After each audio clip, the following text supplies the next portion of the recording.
Welcome to Spurs Focus, your go-to spot for daily Tottenham news, transfers, and match updates. Don't forget to support the channel by hitting that subscribe button now. Let's dive into today's top story. Tottenham's flying start under Thomas Frank has lifted spirits in North London, but with injuries hitting key playmakers James Maddison and Dejan Kulusevski, the search for a creative number 10 is now critical.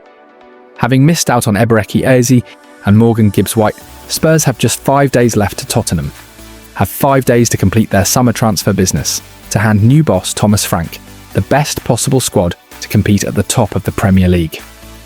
Spurs have started the season well, one of only 3 teams in the Premier League to have a 100% record from their opening 3 matches. After beating Burnley 3-0 on the opening day of the season at the Tottenham Hotspur Stadium, Frank's side followed that up with an impressive 2-0 victory at the Etihad Stadium, beating Manchester City. They are one of only 2 sides in the league not to have conceded a goal yet this season. Keeping Mickey van der Ven and Christian Romano fit will be key to that defensive solidity continuing. While Frank does want to sign another centre-back, a number 10's more important, given injuries to Dejan Kulusevski and James Maddison.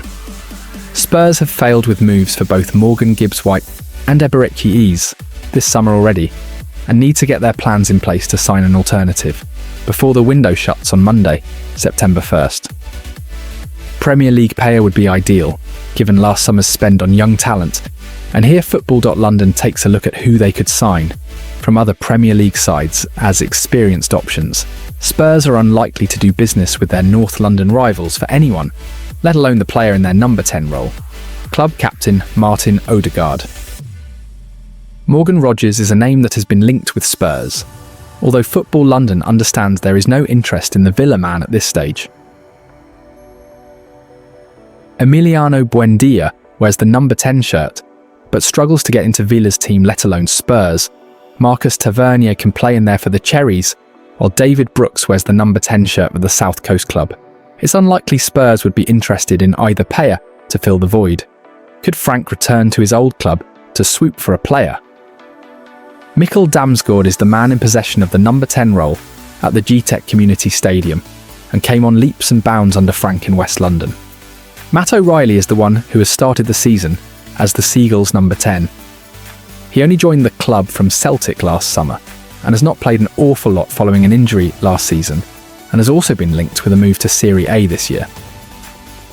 The Clarets have a number of options in the middle of the park, with Hannibal Mejbri able to play in the 10 or out wide. Then there's Josh Cullen and Josh Laurent too. It would be a surprise to see Spurs go after any of them though. Cole Palmer, anyone? Like that's ever going to happen. The Englishman has done wonders at Stamford Bridge so far, and will not be sold to Tottenham. Spurs wanted Eze and failed to get him. Palace are now in the market for a replacement, and Selhurst Park is not the place to go for Spurs to find a number 10 now. The Toffees have just signed Jack Grealish on loan from Manchester City to pay this very role. The fact Spurs, who have long been linked with a move for Grealish, were not involved in any talks and speaks volumes. Emile Smith-Rowe is the preferred option for Fulham in the number 10 position when he is not injured. His Arsenal connection makes a move unlikely, and he may not have the consistency to be right for the role anyway. The Whites haven't really played with a 10 as such in their opening 2 fixtures, and it's hard to see Tottenham being interested in the likes of Ilya Gruev, Jack Harrison or Ao Tanaka. Florian Wirtz has been signed this summer to fulfill this role for the Reds, but if you look further into the squad, there is an option for Spurs in Harvey Elliott. Has played in the number 10 for England under-21s and shone during the European Championships this summer.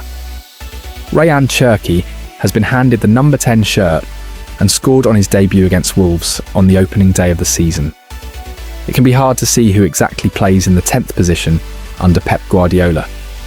But there is one player who sits on the bench a lot who would definitely be of interest that is hugely out of Spurs' reach: Phil Foden. It would be a surprise approach for sure, but given what Spurs need, it looks like they're going for the wrong City star in Savinho. Tottenham wanted to sign Bruno Fernandes when he was at Sporting, but could not get the deal done. Away from the Portuguese though, there is Kobbie Mainoo. His best position is in the 8, But he wants out of United, and he is hugely talented. Of that there is no doubt. Anthony Gordon has been playing up front in the absence of Alexander Isak, but he would be the ideal name for the Magpies in the No 10. And given Liverpool have been linked with him, it would not be a shock to see Spurs make a move. It would be a surprise for Newcastle to sanction it. However, the summer window is about to explode. Tottenham have stormed into the race for Xavi Simons despite Chelsea already pushing talks, while Fabrizio Romano reveals fresh Spurs calls on Lucas Paqueta. Could Thomas Frank's side hijack their rivals and land 2 late game changers before deadline day? Tottenham have entered the race to sign Xavi Simons from RB Leipzig. Football.London understands, with Chelsea considering a move for Barcelona's Fermin Lopez. Spurs lost out on Eberechi Eze to Arsenal recently and are now exploring alternatives to the England international. Simons has emerged as an option. Insiders close to the Dutchman have confirmed, despite Chelsea having been in talks with Leipzig for over a month at this stage. Simons has a broad agreement on personal terms over a move to Stamford Bridge. However, there has been no breakthrough between Chelsea and Leipzig yet. With Tottenham now in the race, Chelsea have been biding their time in negotiations as the West London club look to offload Nicholas Jackson or Christopher Nkunku before making an official offer. Leipzig, though, have options with Simons very much in demand this summer. Meanwhile, Chelsea are considering their options in the number 10 position, with Football.London reporting on Tuesday that the Blues have expressed an initial interest in Lopez from Barcelona. Chelsea have held talks with the 22-year-old Spaniard's representatives to gauge whether he could be persuaded to make the move to Stamford Bridge. Alejandro Garnacho, too, remains a target for Chelsea in the final 5 days of the summer transfer window. The Blues are confident they can strike a deal with Manchester United to sign the 21-year-old winger, who has his heart set on joining the world champions. Bayern Munich approached Garnacho's entourage over a loan move to the Allianz Arena, but the Argentine's preference has always been Chelsea, so said offer was quickly turned down. Tottenham, meanwhile, are looking to add a number 10, winger with a central defender, also of interest before the window closes on Monday. Spurs are keen on in Manchester City's Savinho, while the North Londoners have also been linked with the likes of Magnus Akliush, Lucas Paqueta and Nico Paz. Tottenham will be actively pursuing 2 new signings in the final week of the summer transfer window. Thomas Frank has only been able to welcome 1 new and marquee addition in Mohamed Kudus, with Joao Palhinha joining on loan, Mathys Tel returning on a permanent basis, and Kota Takai very much signed for the future. Attempts to further bolster his squad have been made, and rather publicly at that, with failed moves for Morgan Gibbs-White and Eberechi Eze clouding what has been an excellent start to the Premier League season by Spurs. After beating newly promoted Burnley on the opening day, Frank's men then put in a terrific performance to beat Manchester City at the Etihad Stadium. A dream scenario would have been Tottenham leaving with more than just the 3 points. As City's wide forward, Savinho is being formally targeted by the Lilywhites. A switch to North London is currently being blocked, however, and it remains to be seen if he will be allowed to make the move. Despite Pape Sarr's blistering start to the season, a new number 10 is also required with West Ham United's Lucas Paqueta, the latest name to emerge of interest. With all of that being said, Football London has rounded up all the latest updates on the duo as Tottenham aim to strike late in the summer window. According to Fabrizio Romano, Tottenham have made some fresh calls to understand the situation surrounding Paqueta. West Ham may be reluctant to do business with rivals again, but Paqueta could force through a move. Following on from links arriving, very old photos emerged of the Brazil international wearing a Spurs shirt. Paqueta scored his 2nd goal of the season in West Ham's 3-2 Carabao Cup defeat to Wolves at Molineux on Tuesday night. After celebrating with his teammates, Paqueta passionately roared into the away end while asking for more noise.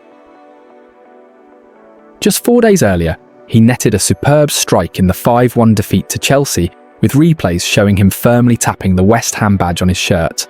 Based on that, and even with West Ham's current struggles, it looks unlikely he would actively push for a move. There were mixed fortunes for Tottenham's big group of loan players as they continue their development away from the North London club. Spurs have sent out 11 young players across the Football League, Scottish Premiership, and also one to South America, with more set to follow them before the transfer window closes next week. Tottenham head coach Thomas Frank ran the rule over all of the youngsters within his squad over the summer, and now many of them are out and about, getting first-team exposure at various levels of the game. Some have a bright future at Spurs, some are trying to prove that they should have one, while others are simply putting themselves in the shop window for a future move. Alejo Veliz continues to get minutes aplenty back in his happy place of Rosario Central. The 21-year-old always would take the chance to return to his Argentinian club during any spare time he had while at Spurs or on his various loan spells, and now he is back in the colours of the side where he has made 69 appearances and scored 20 times. At the weekend, the big striker played the full 90 minutes as Rosario won 1-0 at home in their big derby against Newell's Old Boys, and it continued a run of 6 consecutive starts since he came home. Veliz netted last week in the 1-1 draw against Deportivo Riestra with a powerful header from a deep cross. This loan marks a far more successful period for Veliz after a couple of spells in La Liga, which brought mostly moments from the bench. After the derby-high win, Veliz posted on Instagram, "Rosario is from Central. How nice to live these unforgettable moments. Eternal thanks at Rosario Central. This is the way, together for everything." Mikey Moore has come to a Rangers side in a big spot of turmoil as they struggle under new boss Russell Martin. For a team that is expected to win all the time domestically, the Glasgow Giants have drawn all 3 games so far in the Scottish Premiership 1-1 and were played off the pitch for much of their 3-1 home defeat to Club Brugge in their Champions League qualifying round first leg tie. Moore has played in the past 3 games after having to wait for his 18th birthday to get his international clearance. He grabbed an assist on his debut in the League Cup win against Alloa and then came on for the final 20 minutes of the Champions League tie. On Sunday, the teenager was brought on at half-time, with Rangers 1-0 down at St Mirren, and played his part in the visitors, at least taking a point from a match they got plenty of criticism for. In most of the player ratings dished out by local media, Moore was handed either a 6 or a 5 for his second half showing. Alfie Dorrington played the first half of Aberdeen's Europa League playoff first leg against Romanian side FCSB, formerly known as Steaua Bucuresti, which ended in a 2-2 draw. The Dons defended poorly in the first half, and even though he was not involved in the visitors' first half goal, the 20-year-old was sacrificed at the break as part of a triple substitution, only for the poor defending to continue 1 minute after the restart when his replacement, Mats Knoster, was involved in a mix-up that led to a second goal for FCSB. Aberdeen did get their act together with 2 goals in the final half an hour to give them something to go into the second leg with on Thursday night. Dorrington had no match at the weekend, as Aberdeen exercised their right to postpone their Scottish Premiership match against Dundee United as it fell between the 2 playoff legs. Will Lanks here got another 68 minutes under his belt as Oxford lost 1-0 at Birmingham in the Championship on Saturday. The Oxford Mail handed Lanks here a 6 in their player ratings, with some praise for his efforts in their review. Battled hard to hold up the ball and feed off the scraps that came his way against 2 robust centre-halves. The 20-year-old striker had got on the scoresheet last week with a low volley early in United's 3-2 defeat at Hull City, and Oxford are still waiting for their first points of the new season. Alfie Devine helped Preston continue their strong start to the Championship season, with 73 minutes in the midfield as Preston won 1-0 at home against Ipswich. The 21-year-old was handed a 6.5 in the Lancashire Post's player ratings, with the review lively again and some driving runs. Final pass occasionally eluded him. Devine had netted an excellent goal for North End last week in their 2-1 win against Leicester after rounding the keeper and sending home a curling shot from a tight angle to open his account for his new club.